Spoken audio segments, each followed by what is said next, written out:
Le désert du Namib est considéré comme le plus ancien désert du monde. Très inhospitalier en apparence, il abrite pourtant une extraordinaire variété d'espèces.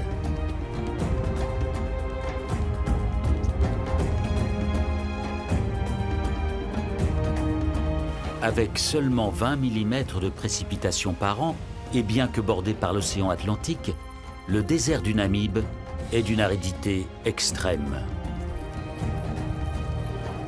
Et c'est ici, en plein cœur de ce désert, que des éléphants ont élu domicile. Comment ces animaux parviennent-ils à survivre dans un milieu aussi hostile ?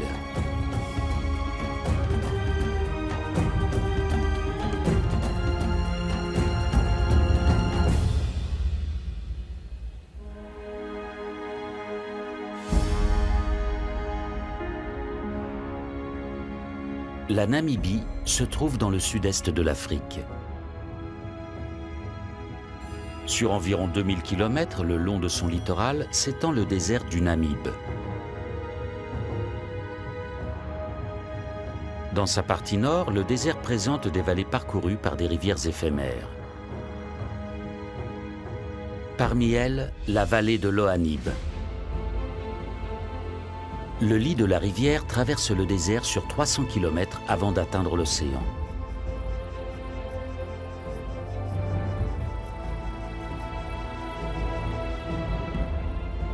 Mais l'eau n'y coule que quelques jours par an.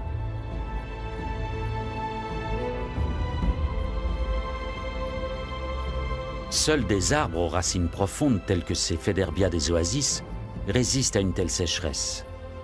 Le Namib est le seul désert à abriter des rivières éphémères. Les mammifères ne pourraient pas s'établir ailleurs que dans la vallée.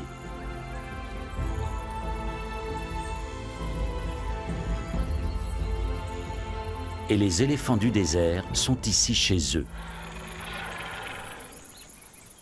Contrairement à d'autres éléphants d'Afrique, les éléphants du désert vivent en très petites hardes.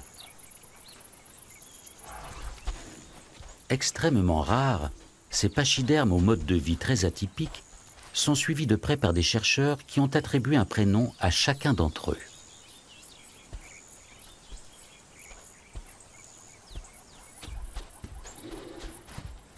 Clarissa est la matriarche de ce groupe familial.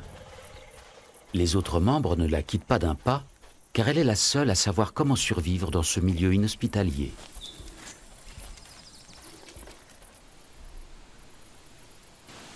Dans la vallée de l'Ohanib, les fruits des Federbia sont mûrs. Leur gousse renferme des graines riches en protéines.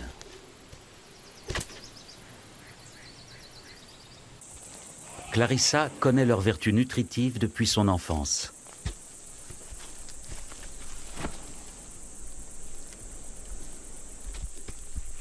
Maya, la benjamine, tente elle aussi de goûter aux fruits. Mais elle manque encore un peu d'entraînement. Heureusement, elle peut encore profiter des protéines du lait maternel. Les éléphants du désert se reproduisent 2 fois moins que leurs congénères vivant dans d'autres écosystèmes. Et pour mieux préparer leur progéniture aux conditions extrêmes, les femelles doublent la période d'allaitement. Les jeunes mâles ne quittent pas leur mère avant d'avoir atteint la maturité sexuelle. Ils s'affrontent dans des combats amicaux afin de se préparer à une existence loin de la protection des femelles. Car en dehors des périodes de reproduction, les mâles adultes vivent seuls ou en petits groupes.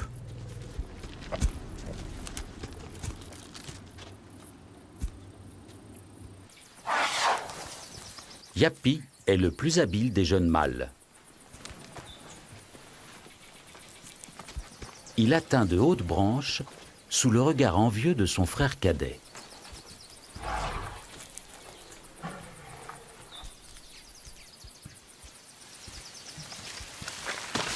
Cette manière de faire lui a été apprise par son père. Le partage entre mâles ne va pas toujours de soi. Et Yapi refuse de céder un bout de sa branche à son jeune frère.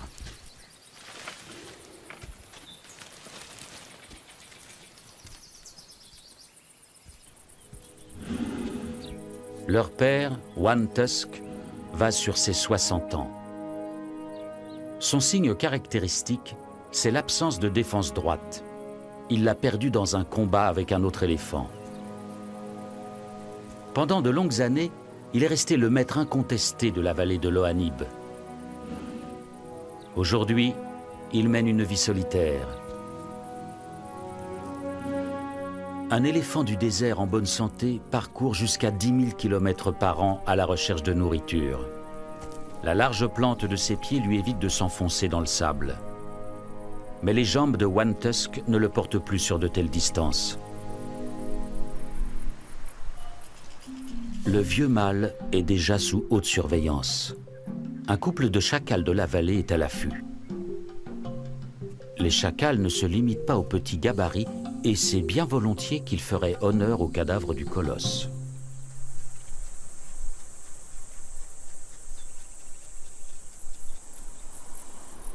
Clarissa guide Saad vers une nouvelle oasis de nourriture. Dans cette vallée transversale, les animaux trouvent toutes sortes d'herbes et d'arbustes. Les éléphants du désert prennent le plus grand soin de la source de leur nourriture, bien plus que les pachydermes vivant dans d'autres environnements. Au lieu d'arracher les plantes avec leurs racines, ils en récoltent délicatement les jeunes pousses, si bien que les arbustes peuvent continuer à se développer.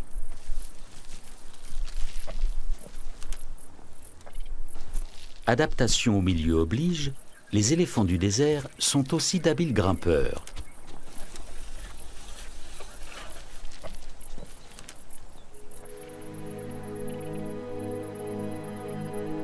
Le vieux One Tusk atteint à grand-peine un des Féderbia dont Clarissa et les siens ont eu la primeur. Et la harde n'a laissé que de maigres reliefs.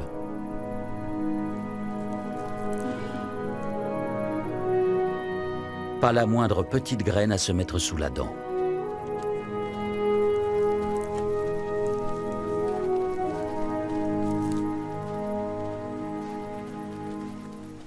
Pour la faune du Namib, survivre est un défi quotidien. Souvent, les animaux doivent parcourir de longues distances pour trouver de l'eau. À défaut de connaître des points d'eau cachés, la plupart des éléphants s'hydratent avec la nourriture qu'ils ingèrent. La moindre petite feuille verte contient de l'eau et c'est toujours ça de prix.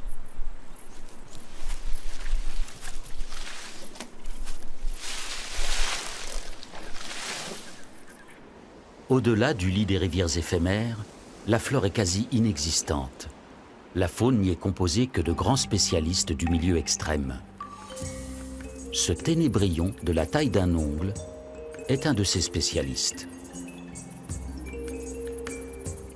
L'évolution a modelé son corps de façon ingénieuse. La moindre trace d'humidité présente dans l'air se condense sur sa carapace.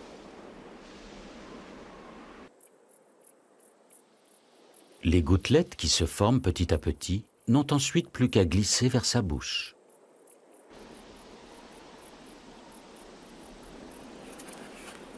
Le ténébrion a besoin de brouillard pour survivre. Mais comment expliquer la présence de brouillard en plein désert? Le Namib est un désert côtier. Le long de ses côtes, le courant froid de Benguela, originaire de l'Antarctique, fait descendre la température de l'océan à 12 degrés. Quand les masses d'air chaud du continent rencontrent les eaux froides de l'Atlantique, elles se refroidissent, se saturent en eau et du brouillard se forme.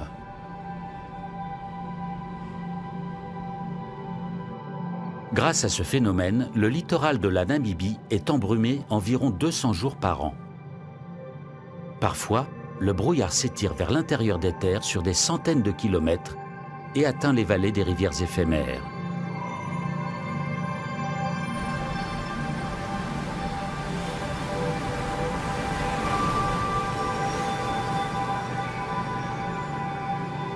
En plus du brouillard, le courant de Benguela apporte des poissons en abondance, qui font le régal des otaries.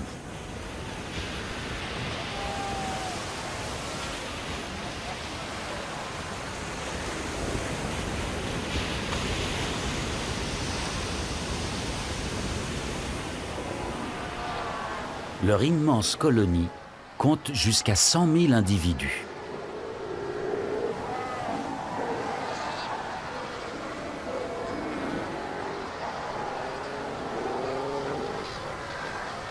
Grâce au courant froid de Benguela, la côte du Namibe est un paradis pour les phoques et les oiseaux marins.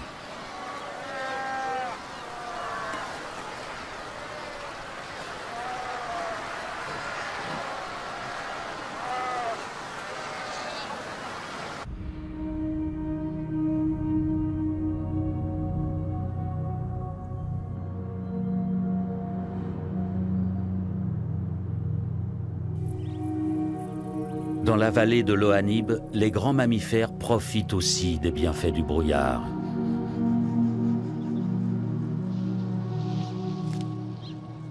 Yapi et son frère absorbent les gouttes de rosée qui se déposent sur l'herbe et les feuilles. Grâce à cette humidité, les éléphants du désert peuvent se passer d'eau pendant 4 jours.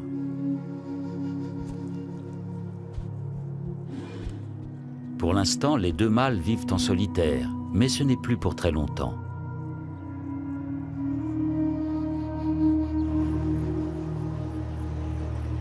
Le brouillard se dissipe et laisse la place au soleil, ainsi qu'à de nouveaux arrivants. Une famille d'éléphants d'une autre vallée est en route.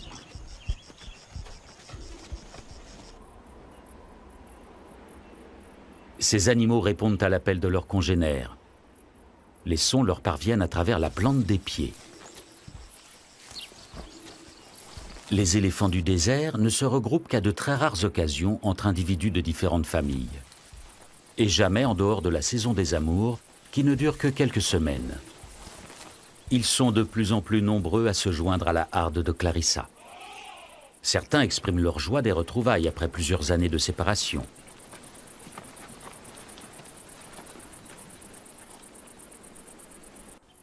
L'arrivée de femelles n'a pas échappé à Yapi et à son frère. Et lorsqu'il s'agit d'obtenir la faveur des éléphantes, c'est chacun pour soi.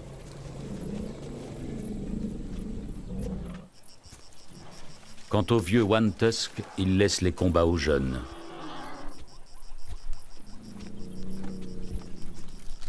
Il n'a plus la force de rivaliser avec d'autres mâles.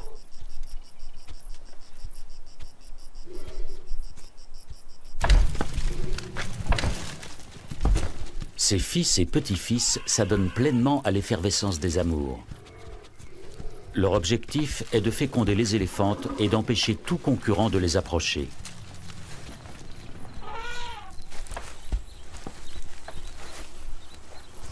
Yapi n'arrivera à ses fins qu'en utilisant un subterfuge pour isoler Clarissa du reste de la harde.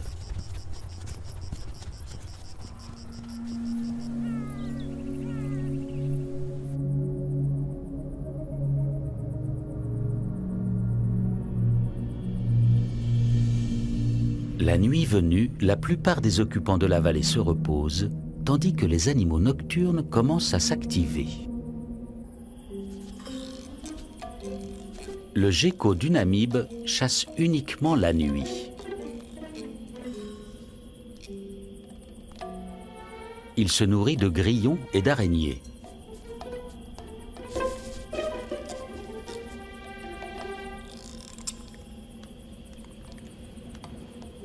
Comme les grenouilles, il possède des pattes palmées qui lui permettent de ne pas s'enfoncer dans le sable.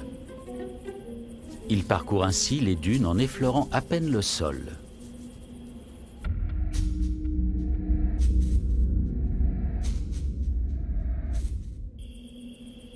Pour le gecko, la vigilance reste toujours de mise.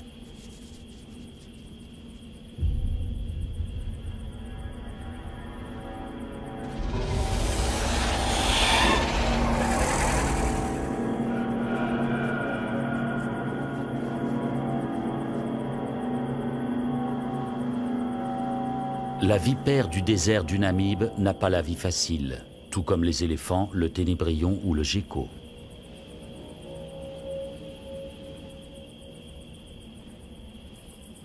Elle ne peut s'hydrater qu'à travers sa nourriture. Sa survie dépend donc d'une chasse fructueuse.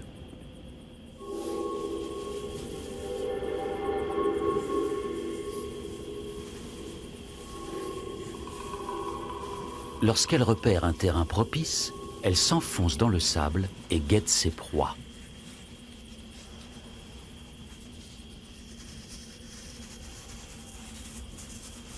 Grâce à une aptitude au camouflage exceptionnelle, le prédateur se fond entièrement dans le décor.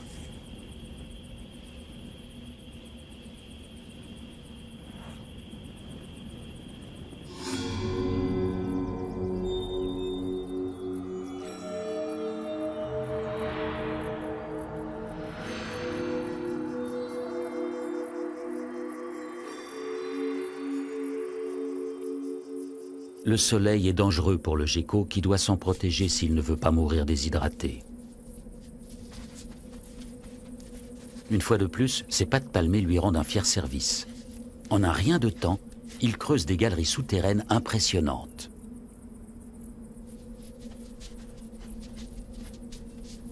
Il s'enterre jusqu'à 1 mètre de profondeur.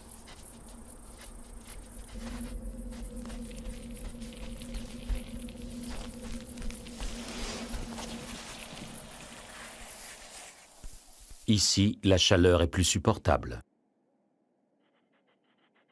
Au-dessus de lui, un de ses congénères prend son temps. Et pour cause, le brouillard arrive.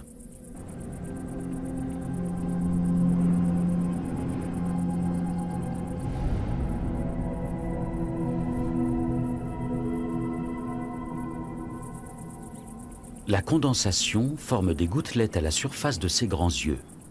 Le gecko n'a plus qu'à se désaltérer. La nature a encore fait preuve d'ingéniosité.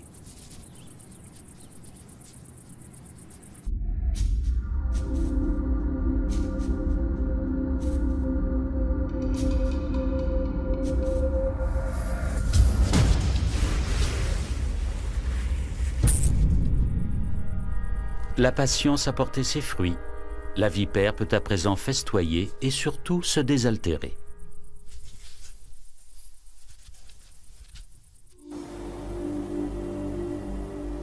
L'hiver namibien touche à sa fin et le brouillard tempère moins souvent le climat.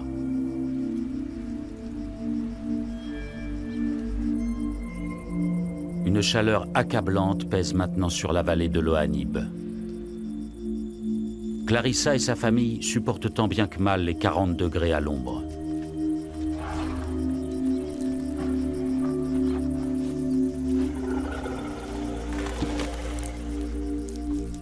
Les éléphants ne transpirent pas.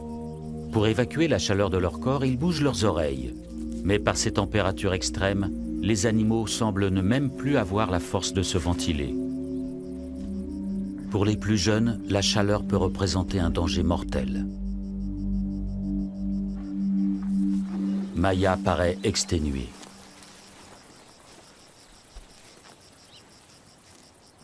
Malgré la canicule, Clarissa presse sa famille de lever le camp.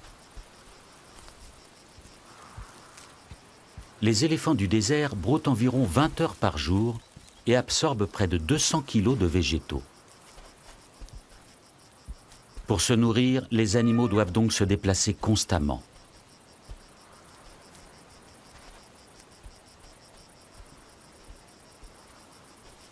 Ce jeune mâle est tellement épuisé qu'il n'a pas entendu le signal du départ. À son réveil, il cherche sa famille, mais en vain.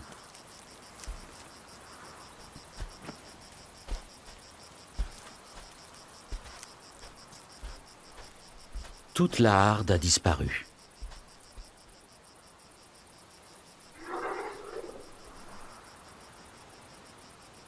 Mais Clarissa et les autres se sont rendus compte de son absence. Grâce à leur trompe, les éléphants disposent d'un odorat exceptionnel qui leur permet de se localiser les uns les autres.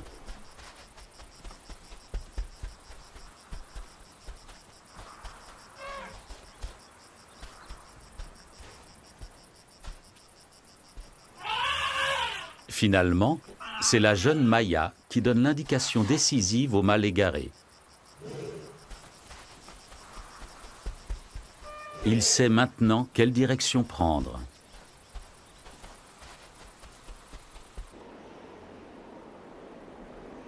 L'extrême sécheresse perdure.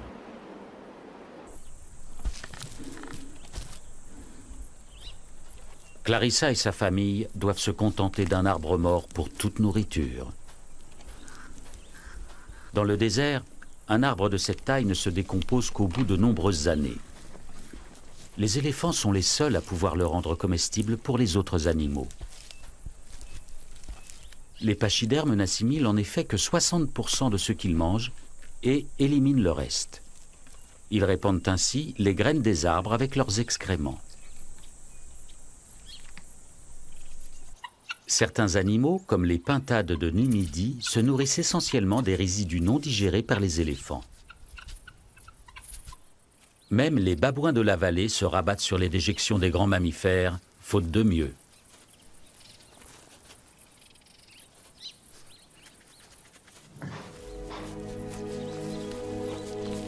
De son côté, le vénérable One Tusk essaie de grignoter un peu de bois.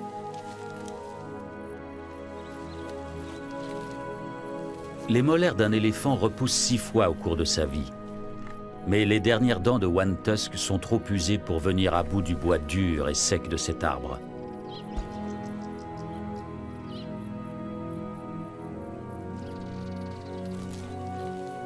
Ailleurs, en Afrique, les éléphants âgés se retirent dans des zones marécageuses pour se nourrir de feuilles tendres.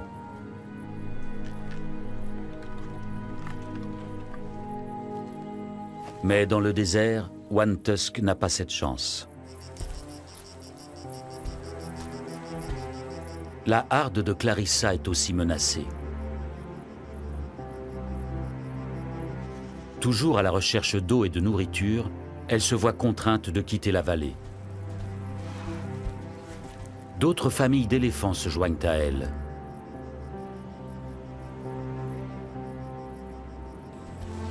Seule Clarissa connaît les points d'eau rarissimes et bien cachés. Grâce à son expérience, elle est aussi la seule capable d'en dénicher de nouveaux. La vallée de l'Ohanib se vide progressivement de ses habitants. Les chacals décident eux aussi de se diriger vers les côtes. Affamés et assoiffés, ils espèrent y trouver de la nourriture. One Tusk, lui, n'a plus la force d'entreprendre un tel voyage. Seule une pluie providentielle qui ferait pousser de l'herbe tendre pourrait le tirer d'affaire.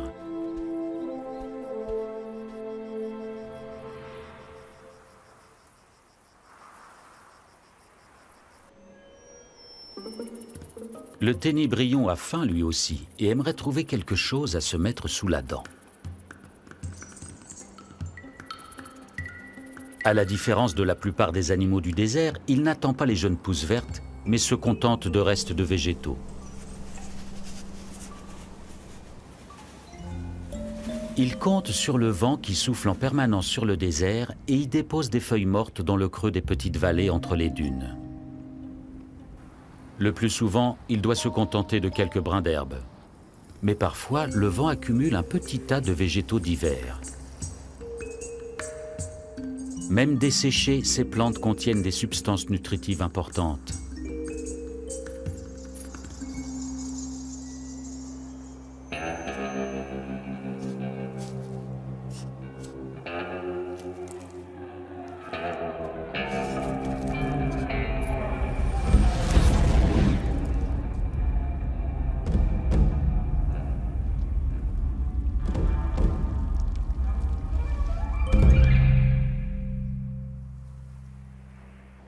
Le caméléon Namaqua est un prédateur redoutable. Du moins pour le ténébrion. La rapidité du saurien ne lui épargne pas quelques courses-poursuites.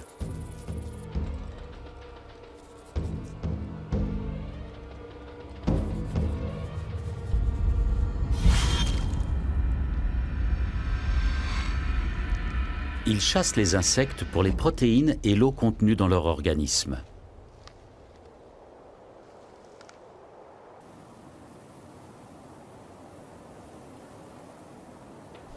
Le caméléon Namaqua est le plus grand animal à sang froid du Namib. Des reptiles plus grands ne pourraient y survivre. À la différence des mammifères, il ne peut effectuer de longues distances pour se nourrir et se désaltérer. Comment a-t-il réussi à s'imposer dans cette nature hostile ?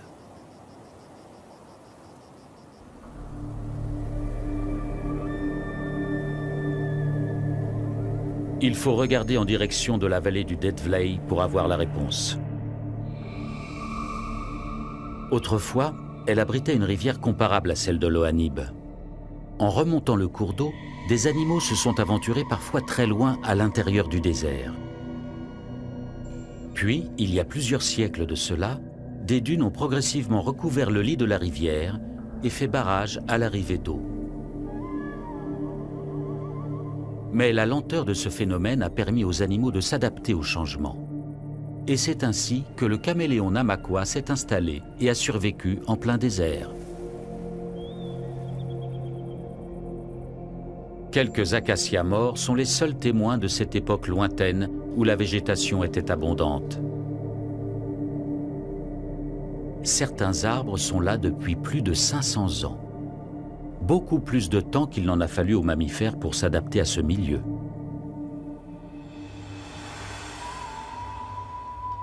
Leur capacité à parcourir de très longues distances leur a largement facilité l'acclimatation dans le désert. Le couple de chacals s'approche maintenant de la côte.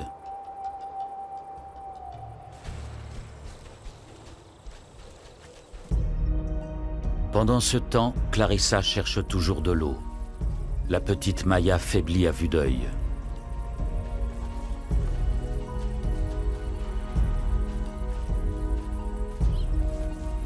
La harde doit faire des pauses régulières.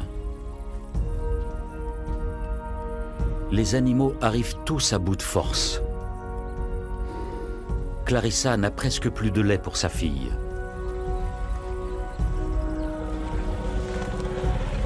Soudain, Maya s'effondre.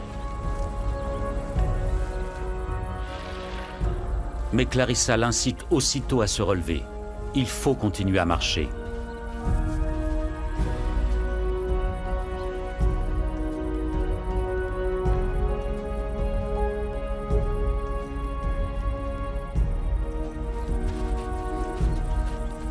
Enfin, après cette longue journée, les éléphants peuvent se désaltérer. Clarissa a su les guider vers un précieux point d'eau.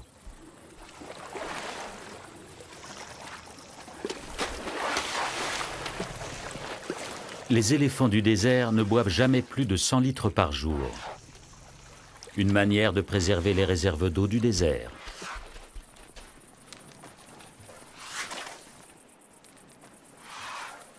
Cette douche de poussière permet aux animaux de protéger leur peau contre les brûlures du soleil. Demain, au lever du jour, Clarissa donnera de nouveau le signal du départ. Il reste encore une longue marche jusqu'au prochain pâturage.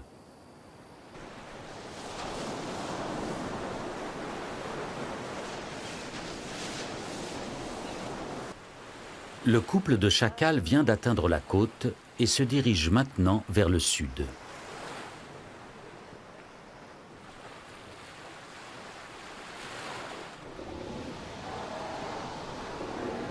En ce moment, chez les otaries, une nouvelle génération vient au monde.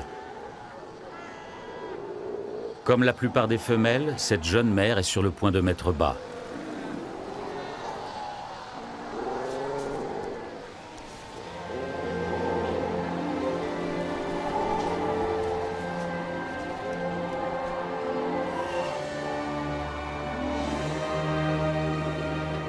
Le nouveau-né est au centre de grandes effusions dès les premiers instants.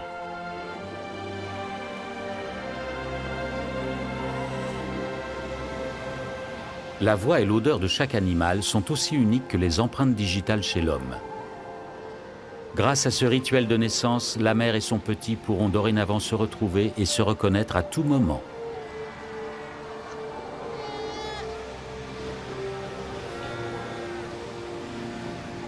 Quelques minutes après, c'est déjà la première tétée. La jeune femelle guide son bébé encore malhabile.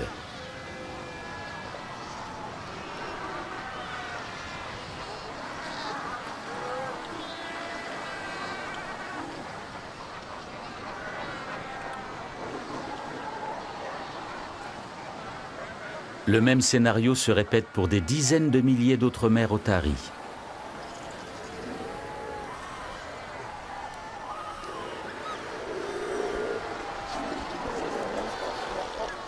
Dans la colonie, les animaux sont de plus en plus à l'étroit. Les petits risquent d'être écrasés.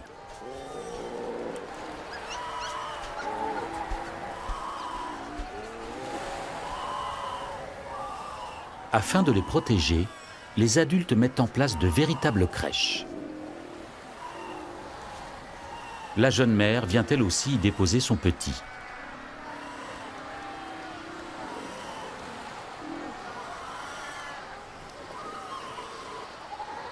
Les bébés sont ainsi à l'abri et les mères les retrouvent plus facilement.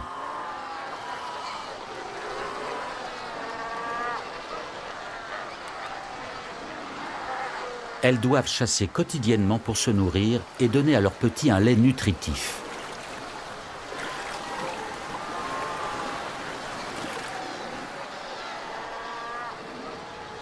Mais l'emplacement de cette crèche est mal choisi. Les petits sont envahis par la marée montante. Ils luttent désespérément contre les vagues.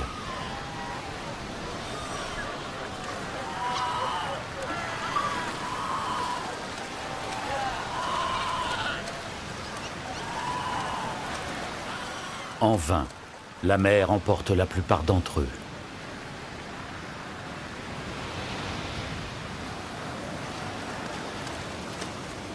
Les bébés otaries savent pourtant nager, mais il leur manque la couche de graisse protectrice des adultes.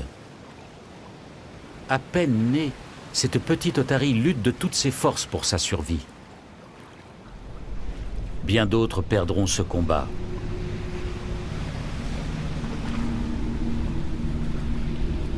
En quelques minutes, les petits sont à bout de souffle et ne peuvent plus garder la tête hors de l'eau.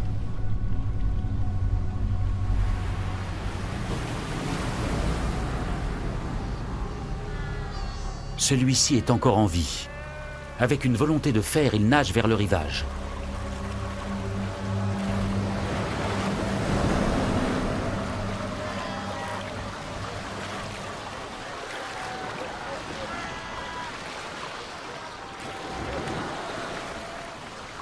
Le voici hors de danger.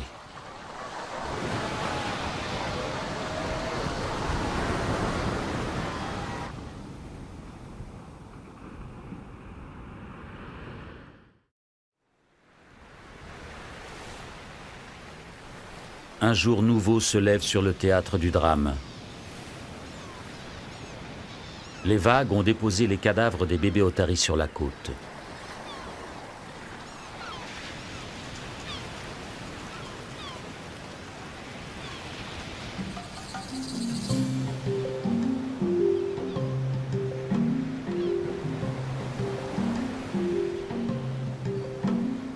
Un grand festin attend les chacals affamés qui ont parcouru des centaines de kilomètres depuis la vallée de l'Ohanib.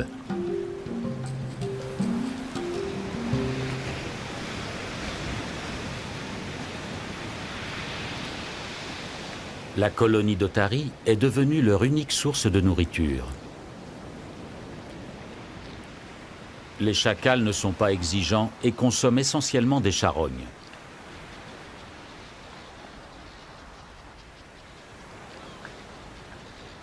Ils vont passer les prochaines semaines sur la côte.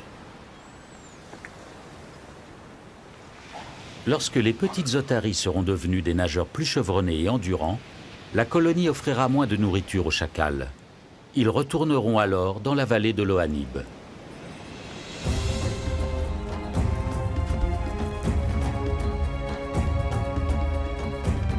Après un long voyage, Clarissa et sa famille ont enfin atteint une rivière éphémère.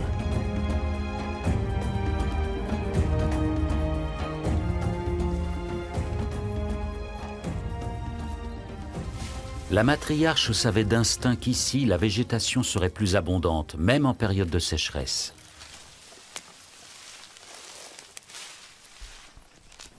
Les éléphants épuisés peuvent enfin manger à leur faim.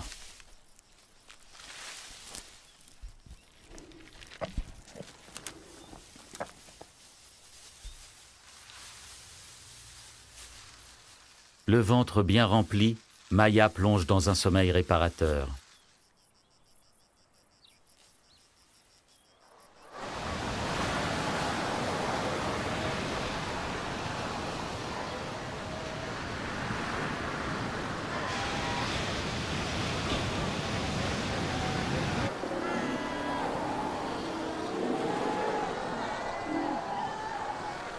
Ce bébé otari connaît un sort moins enviable. Il a échappé de justesse à la noyade, mais il ne retrouve plus sa mère.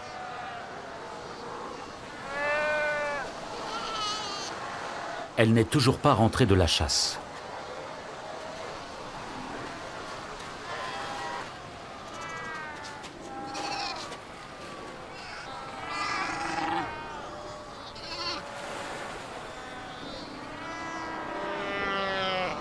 Le petit croit reconnaître la voix de sa mère.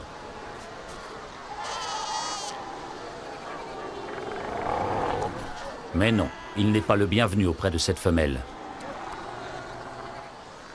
Bientôt, le nouveau-né souffre de la chaleur et a besoin de lait maternel.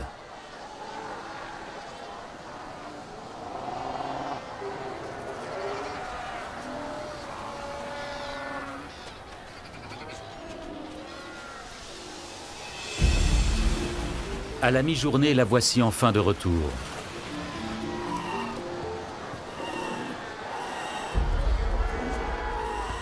Elle s'empresse d'aller retrouver son petit, mais doit constater qu'il a disparu de la crèche.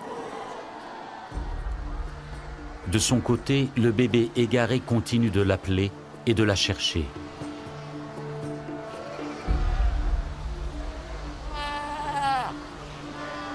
De nouveau, il croit reconnaître la voix maternelle.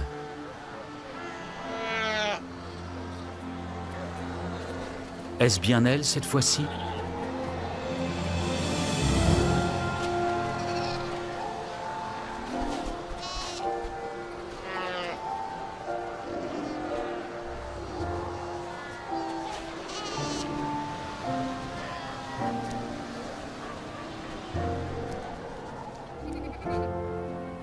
La mère et son bébé s'abandonnent à la joie des retrouvailles.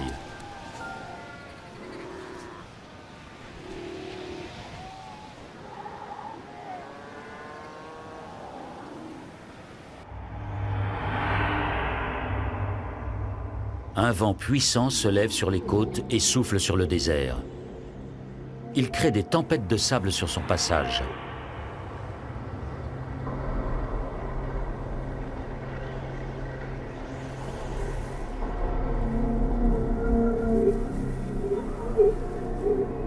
Elles atteignent bientôt la vallée où séjournent Clarissa et sa famille.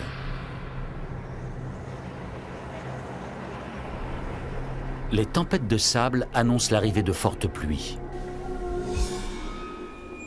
La matriarche Clarissa est expérimentée et sait ce qu'il lui reste à faire. Car bientôt, les vallées se transformeront en rivières déchaînées qui emporteront tout sur leur passage. Les éléphants seraient en danger de mort s'ils ne quittaient pas la vallée sur le champ.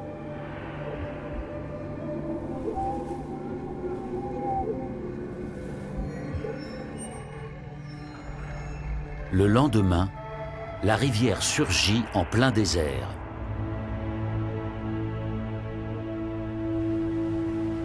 Le cours d'eau se ferait un chemin de plusieurs centaines de kilomètres à travers le désert avant de se jeter dans l'océan.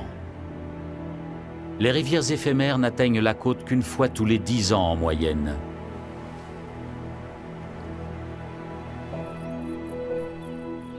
Quelques jours après la pluie, des jeunes pousses vertes apparaissent dans le Namib.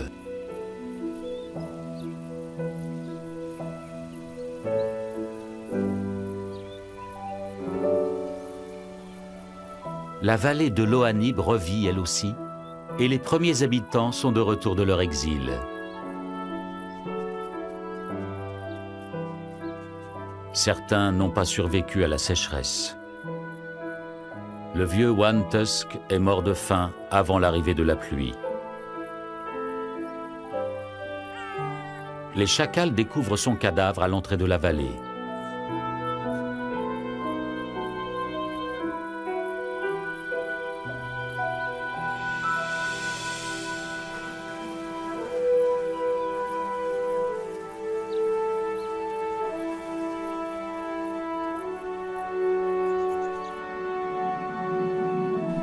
Ils attendent la nuit tombée pour se risquer auprès du cadavre du colosse.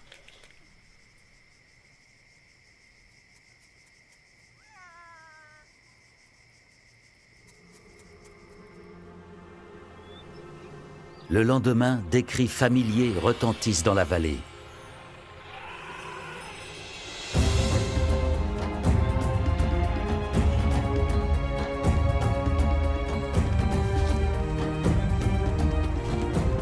Clarissa est de retour avec sa famille. Les éléphants ont échappé au flot et reviennent tous sains et saufs. La petite Maya se porte bien, elle aussi.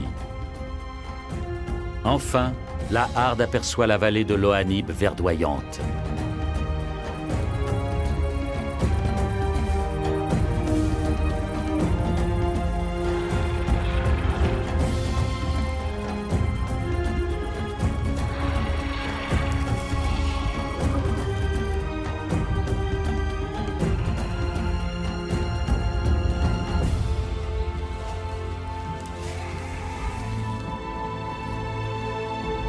Clarissa attend un éléphanteau dont Yapi est le père.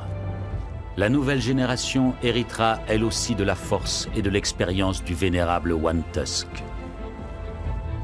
Et la matriarche transmettra à son tour les secrets des éléphants du désert à sa progéniture pour la survie de l'espèce. La vallée de l'Ohanib est un véritable paradis pour les animaux qui ont réussi à s'y adapter à force d'agilité et d'ingéniosité. Dans le plus vieux désert du monde, ils affrontent vaillamment des conditions de vie extrêmes.